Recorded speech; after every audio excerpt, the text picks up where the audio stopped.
And the live takes about a couple of seconds to actually get going. I don't see it going. See, here we go again, Jeanette. 1 minute. All right, we're going. No, I want to go live. Oh gosh. Here I always do this, Madison. Okay. Here we go. Hit the go live button. Oh, there it goes. Are we live? Yes, we are live. Okay, mine says we're live. Okay, mine says we're setting up the webinar. So I'll say good morning. Good morning, Corona Daze Professional Development Group. It's me, Danette Edwards. I am the founder of Corona Daze Professional Development Group. Today I'm here with Madison Furnas, and Madison is he's a student at Arizona State University. She also, of course, because I have you guys on here, I don't see her bio in front of me. I'm gonna just turn it over to Madison right now. She's gonna talk to us about passion project. Well, thank you for having me. I really appreciate it. I guess I can start with a little intro if that'll make it easier. So I'm an incoming junior at Arizona State University, and I'm pursuing a degree in marketing and business data analytics. I am also currently an intern at Joybox Media, where I'm a talent coordinator for this really cool TikTok agency.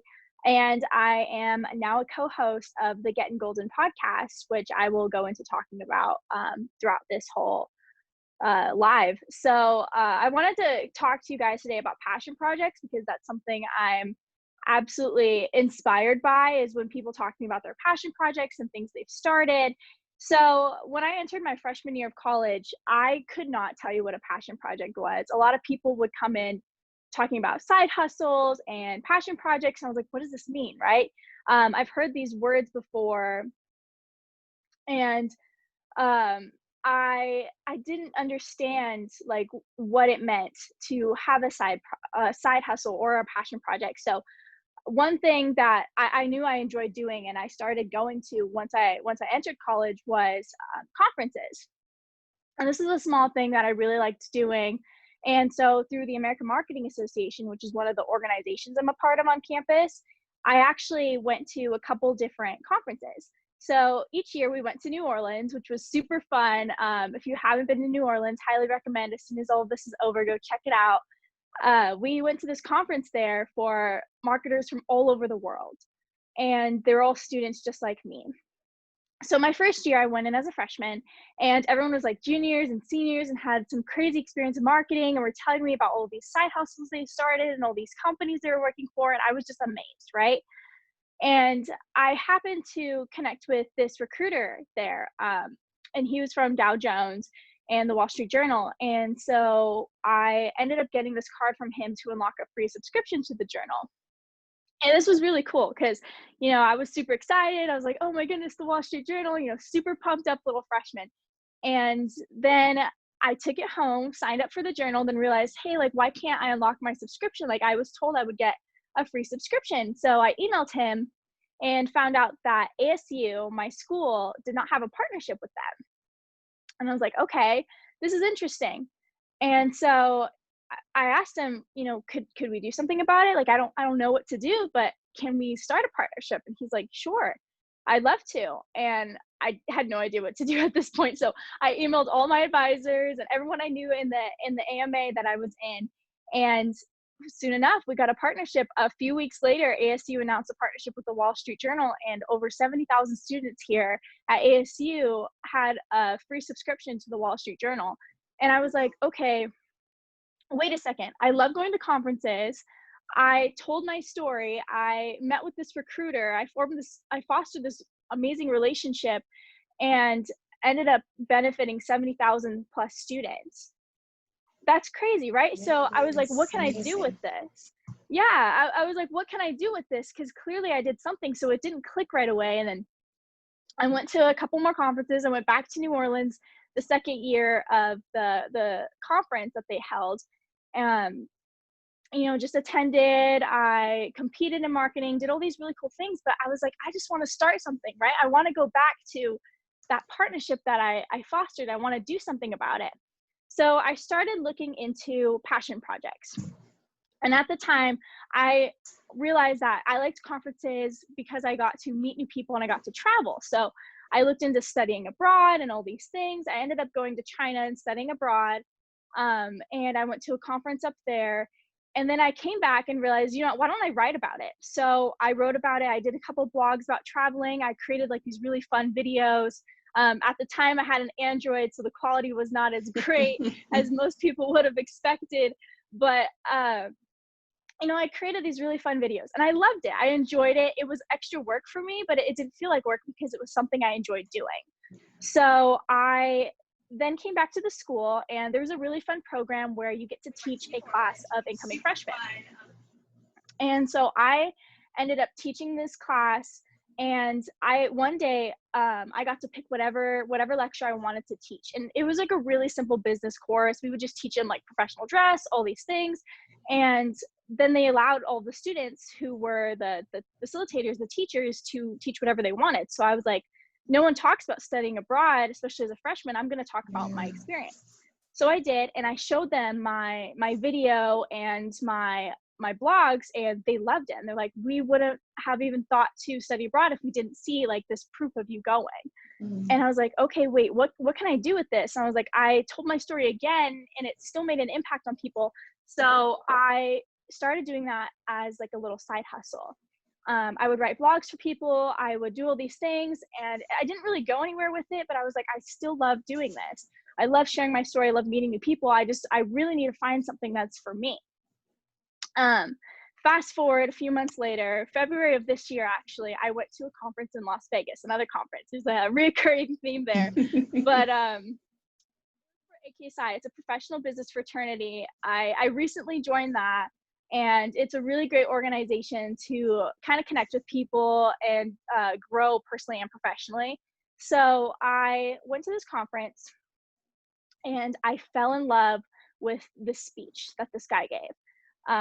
And it was the opening speech. I just was in awe. You ever go to those like motivational or any conference and you hear a motivational speaker and you're just like mesmerized by what they say? That's basically how I felt. I was just left in awe.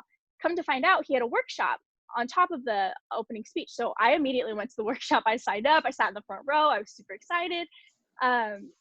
He ended up talking about side hustles.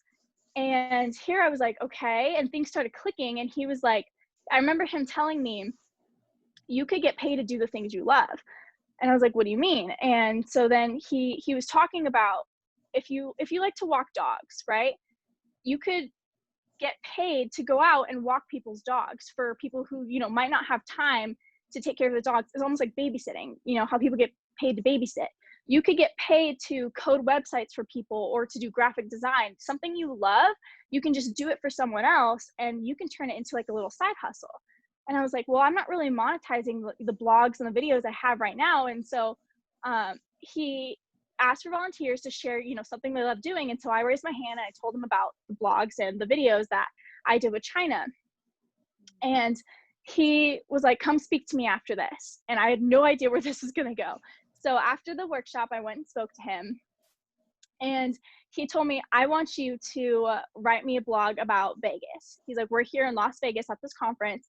As soon as we're done, I'll give you a week or so to like settle back in. I want you to write a blog for me about this, and I'll pay you to do that. So I did.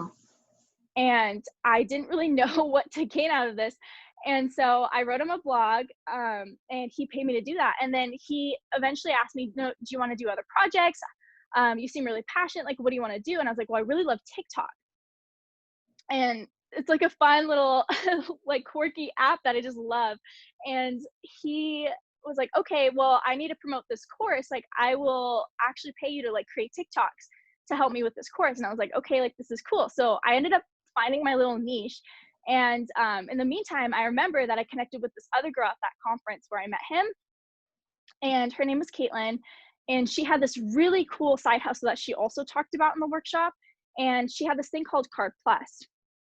it was this really cool card. I actually have one. I don't know if it's on me right now, Mm. but it's this really cool card. You tap it against your phone and it has like a little chip in it, or a little card, and it'll pull up your LinkedIn or your Instagram or whatever social media you want. It's like an electronic business card. Oh, I was like, wow. this is so cool. So I connected with her, and I guess he was mentoring me and also mentoring her. So through this process, a couple months later of me just working with him, he was like, I'd like to connect you with this girl. I know you met her at the conference, but you guys didn't really have a chance to like foster a relationship. And I said, okay. So he connected us. We all hopped on a phone call, and we had this 2-hour long phone call about things we were passionate about, things we were doing. And she told me like she was really passionate about females learning about finances.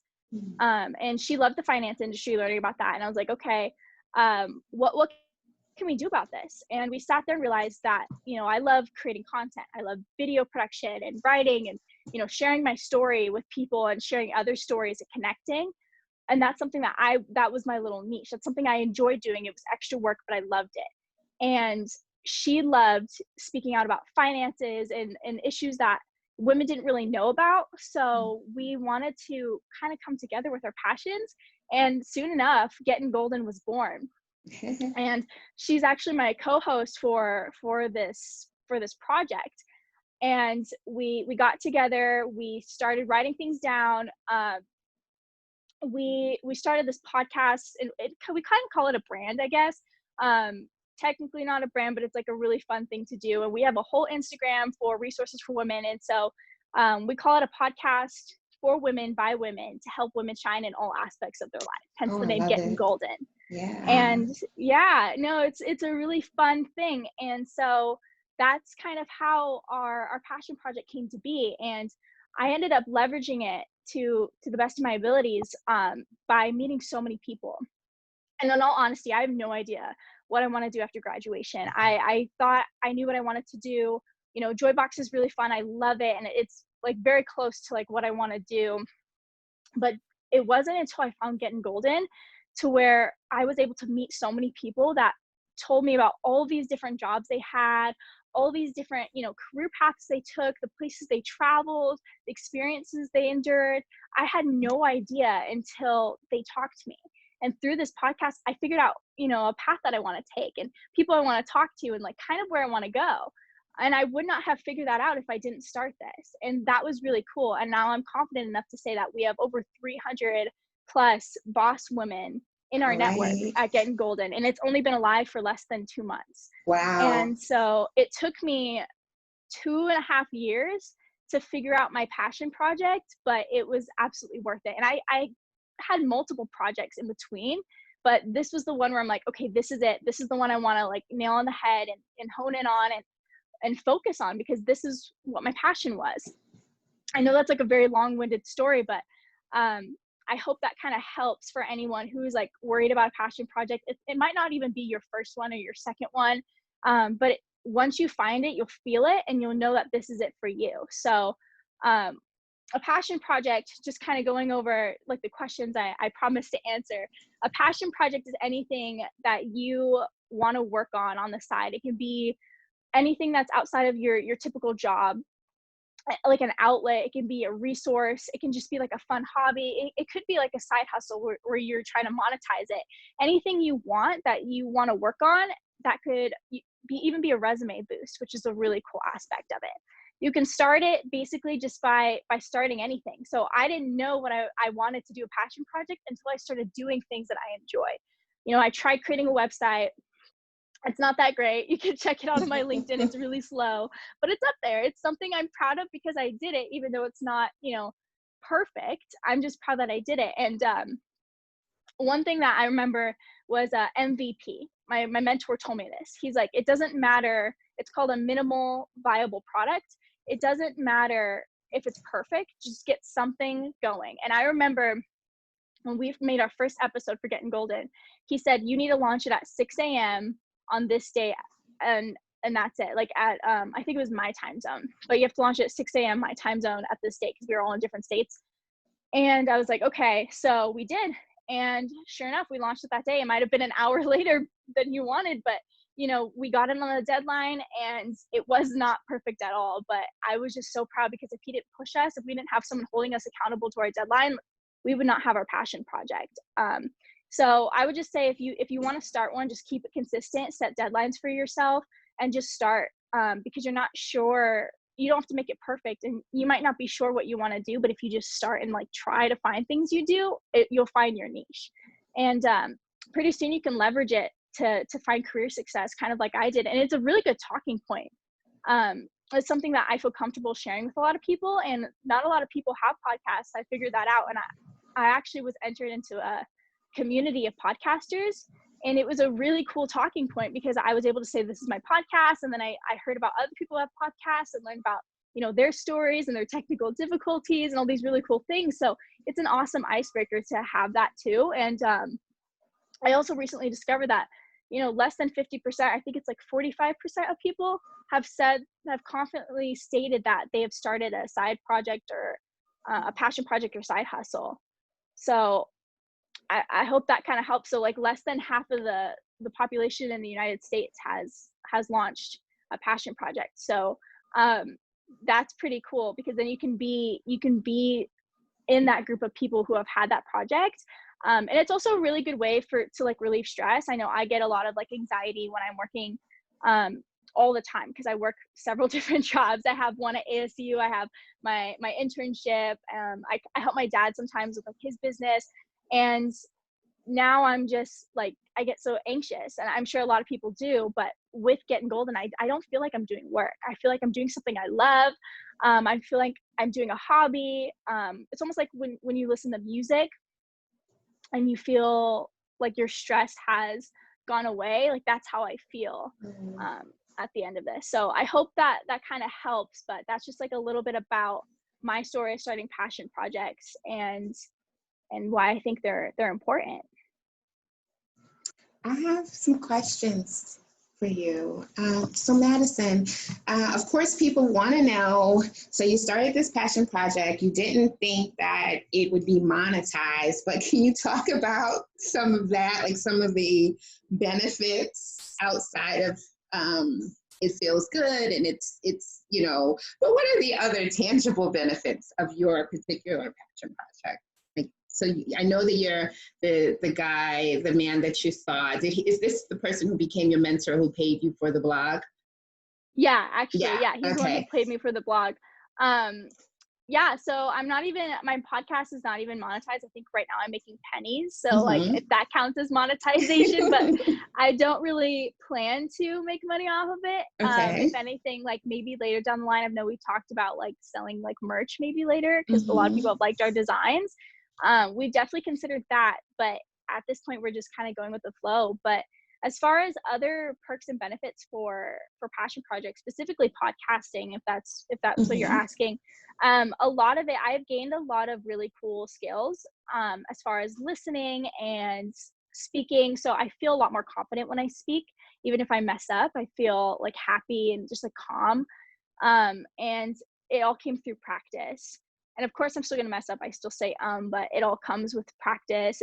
And I learned how to listen. Like, I feel like that was the most important skill I've ever learned, was because I would sit here and we're all so used to talking and we're so like excited to share our stories, which is like one of the reasons why I'm so excited to share mine with you today, because I'm always listening. And it's interesting because I just like love it, and I learned how to craft better responses. So those are two like skills that I've learned over time. And then I've also heard that from a lot of recruiters I've talked to, this is one way to like really help me stand out as far as interviews. Because during times, especially right now with COVID and everything going on, a lot of people don't really know what to do. And to be able to say like you've started something amidst of all this beautiful chaos that's occurring, then that helps you stand out, and they're going to say, oh wow, like that's really cool that you took the time to do something for yourself or for others to kind of take away from all this. So that was really cool too, to hear that feedback from people. But I've developed a lot of really cool skills. I've learned a lot of technical skills with like how to figure out how to edit a podcast, how to record one, what platform should we use, how to distribute it, how to promote it. So I've learned like marketing, entrepreneurship across all different levels, a lot of business operation skills. So those are other things that I've learned. Okay, and those are actually great because you're going to actually have some tangible skills to put to use when you're ready to pursue your first career, because I'm sure you'll have many. So Right. you mentioned that you on the podcast you've met and you've heard the stories of these amazing badass women, right? Mm-hmm. So what are some of your favorites? Like what are some of the favorite stories that you've had on your podcast? Oh, wow. Oh my gosh, they're all so good. Some of them haven't been Okay, let me released not say yet. favorite. So for anyone on this live right now, what would be one or two that you would say go listen to this one?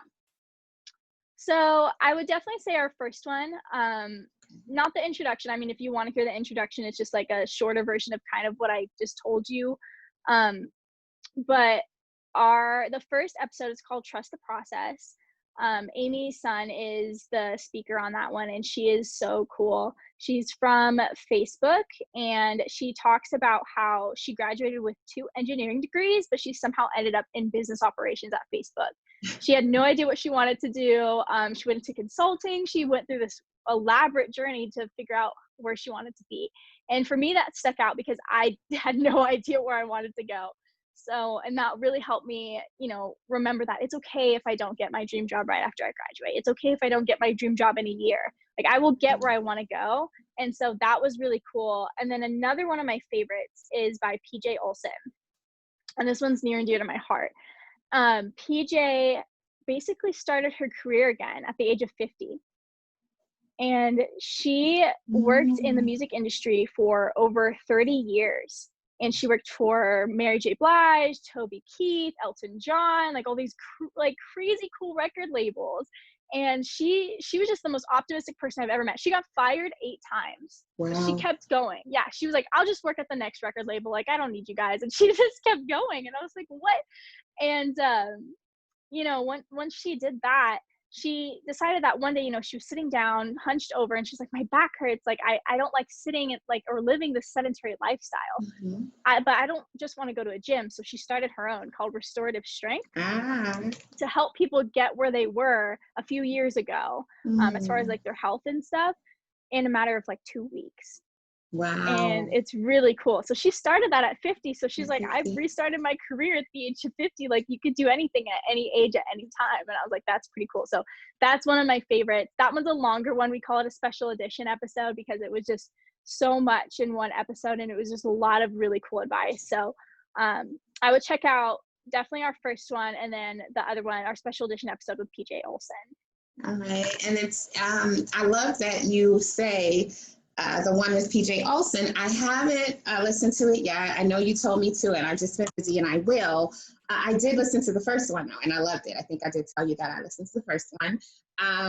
But here in Corona Daze Professional Development Group, this is one of the things that we are trying to reinforce to people, that we can start over again.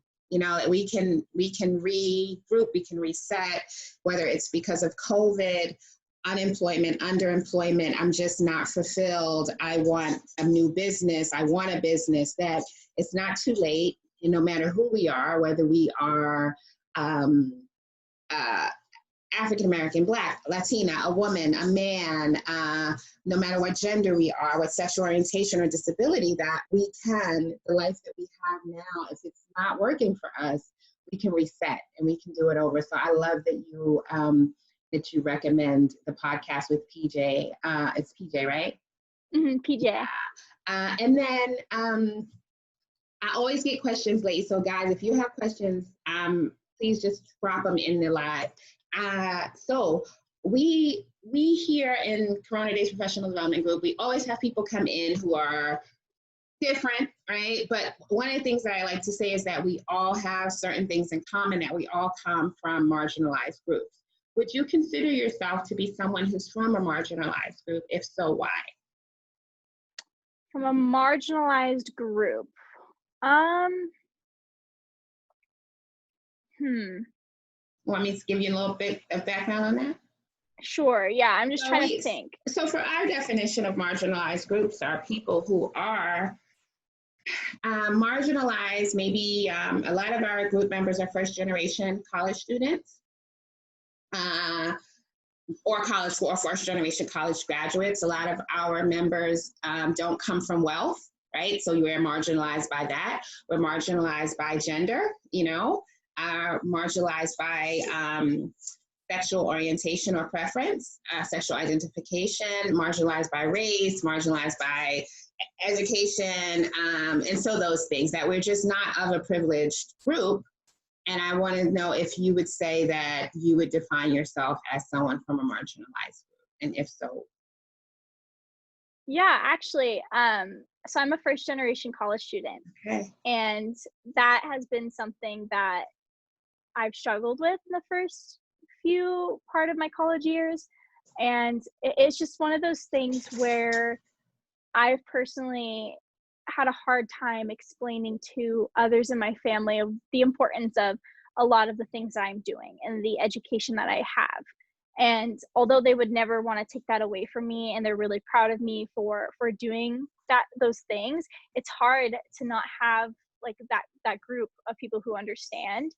And I think that's also one of the reasons why I was so attached to the idea of a passion project, because, also as a female who wanted to kind of work in the corporate world and, how difficult that can be, I wanted to be able to provide the stories that I wish I heard before I came into college, or even when I first started college, because I didn't have that mentor, that resource. So even though it might not be a direct mentor, I hope that, me and Caitlin and the speakers that we have on our show can offer some advice in a personable way, to almost feel as if we're there with you, mentoring you throughout your journey. And that's what I want to kind of give out, because I knew what that's like. I know exactly what's going on. I mean, I'm still going through it today, and I haven't graduated yet. I mean, I'm still going strong. I want that degree, and I won't stop until I get it. But and I honestly can't wait. Like I'm excited to be living in this journey, and I found, luckily, some mentors that have really been there for me. And another cool thing, actually, my mentor that paid me to do the blog writing, he was a first generation student, and I didn't know that until we started working together. He actually didn't even mention it in like his presentation, and that was something that brought us closer. And he's really helped me. I actually was just texting him last night too, and I was like, can you help me with this and this? And he's like, of course, like I'll help you with anything. It was like really nice. So I mean, we ended up forming a really cool friendship out of it. And that's one thing that I think does bring us all together, is like whatever you have in common with someone, like utilize it, and just understand that like they probably, know to some degree what you're going through and will be there for you. And if they don't, then, maybe sit down and talk to them, and they'll understand. We're all human. We'll understand to some degree, maybe not, exactly in the same footsteps, but, we can at least be there for other people. And I think that's something that I loved with the Passion Project, is it was another thing to bring me closer to another community of people. So I love what you're doing here, because you're also, again, bringing a community of people together, and I'm just like all for that. I think that's amazing. Oh, thank you, Madison. Yeah, I love the fact that you're so early in your professional journey, and you've already said, not only not only are you looking for your own professional career development, but you're also concerned about others, and I love that. I love that. So you're younger than a couple of the guests that we've had before, but I always ask this question. This is the final question. I'm looking at my phone. The live is always a lag. And then I'll get a question after we log off. I'm sorry that I missed, but this is the final question to ask. You're younger, but it's okay. Is there something that you would like to say to Madison, maybe the Madison that was graduating from high school, entering into college, that now, that you would say to that Madison? Usually I say like 10 years ago or 15 years ago, but Yeah, I mean, I'll share just like two quick pieces of advice, one to my younger self, and then one that I think could apply to anyone that I wish I knew at any age. Okay. But the first one I would say to my younger self is to just like enjoy the journey of getting there, not just the end goal. I was so focused. I had this tunnel vision of the end goal my whole life that I would not stop and just live in the moment. And then I never learned how to live in the moment. It's going to sound so cliche when I say I studied abroad and it changed my life, but it did. Everyone says that. It does for a reason. You don't have to go to another world to experience that. But, you know, I was like an extroverted introvert, I guess, in high school. And now I'm super extroverted. I kind of don't stop talking, but I just like didn't know how to live in the moment until I came to that point to where, you know, I would always plan and try to get to where I want to be and realize all my plans fail. Why do all my plans fail? Because I'm not focusing on the moment. I'm focusing on just getting there. I can't, you know, just jump a fence. I have to somehow find a way to climb it, get around it, or, you know, find some sort of strategy to get over there. And so I didn't realize that until, you know, I was in China and I encountered all these obstacles where I was like lost in a foreign country. And then, you know, I ended up just stopping, breathing, and then enjoying it. I was like, you know what, this is fun. And then once I changed my mindset and said, you know, the journey to get there is fun, I did that with everything. And it took me forever. And I wish I knew that in high school, because I just blew by it. And I feel like I didn't enjoy it to the extent that I could have, because I was so focused on graduating, so focused on getting a good career, so focused on all these things, that I just didn't enjoy it in the moment. And that's one of my biggest regrets. And so I don't want anyone else to experience that. So I would like to leave that with all of you, to just stop and breathe and experience the journey, because the end goal will work out to how you want it. As long as you just keep it in the back of your mind, keep it in that mindset that you'll get there. You just got to keep pushing and you got to live in the moment. And then another thing, I also, like, it kind of goes with it. I just talked to this girl. It's on the newest podcast, and this is probably one of my favorite pieces of advice someone's ever told me. It's on the brand new one. Her name is Natsume. She's all the way from Japan, and she told me this really cool thing. She said, success is never behind us. She's like, we don't look back and say, oh, I was successful like a few years ago. Like, oh, I was so good back then. Like, what am I doing? No, success is always ahead of us. You know, we always become a better version of ourselves at each and every day. And sometimes I think we forget that, because we're always trying to improve ourselves, but we don't realize that we're already currently in this state, a better version of ourselves than we were even yesterday.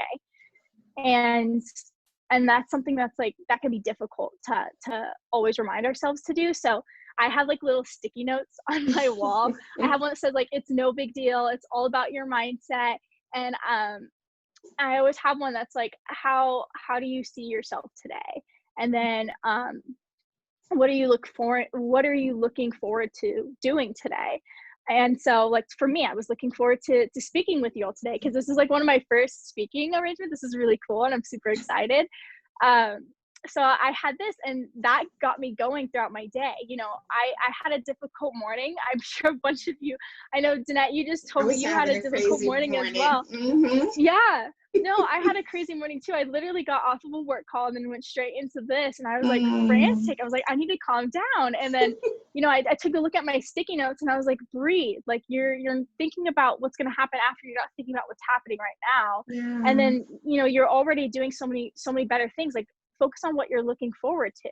Focus on the things that make you happy. And oh my goodness, my mindset has been changed ever since. I mean, I have off days like everyone else. I'm not always going to be like happy go lucky, you know, all that stuff. But I can always like fix my mindset just by just breathing and just like focusing on like living in the moment, in the present, and remembering that I got here for a reason, and I'm a much better version of myself than I was in the past, and that I'm so proud of myself today. And I want everyone else to, you know, think that way too. I love it. Well, let me see. Let me look and see. Success is always ahead of us. They love that. Thank you, Jairus.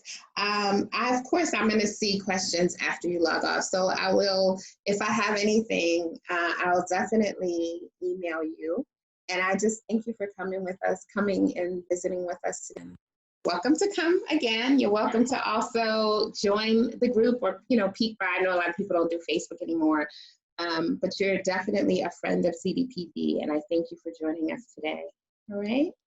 Thank you so much. Yeah, I'd love to join. If you have any questions, feel free to reach out to me. I'll always answer, but thank you. Perfect. Take care. You too. All right. Bye. Bye.